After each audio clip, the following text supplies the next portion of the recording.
know your life is not just a coincidence, but it has a purpose. We see things in life that we would like to be able to change, but is there actually anything that can be done? Is there a drive inside of ourselves that give us that extra incentive not only to notice the changes that need to be made, but also act upon them, to try to make a difference in the world as it is?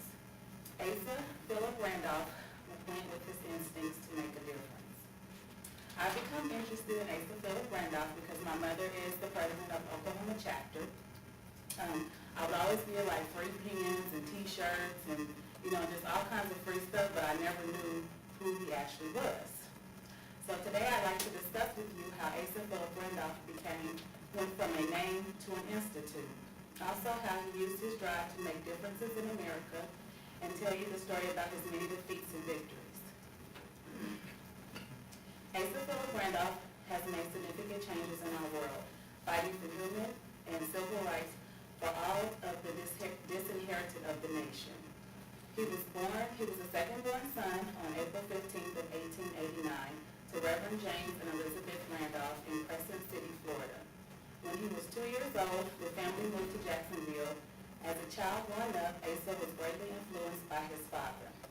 He liked to read, and his father encouraged him to read. He would bring home books so that his son could have extra reading material that wasn't provided in school.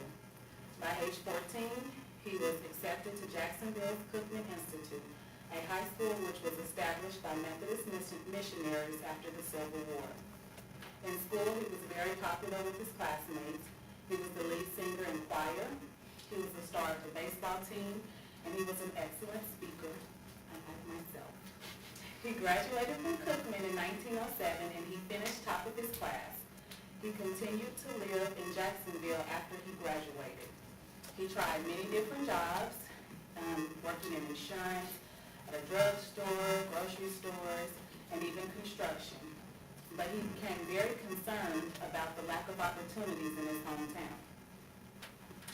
By 1911, Randolph had moved to Harlem, where from day one of his arrival, he had been in the thick of the struggle for freedom for Black Americans. He studied economics and philosophy. By 1917, Randolph founded a magazine called The Messenger, which campaigned for Black civil rights.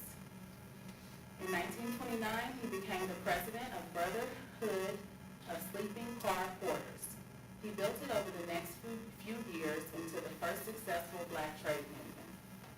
By 1955, he became vice president of the AFL-CIO, which is also the American Federation of Labor Congress of Industrial Organizations.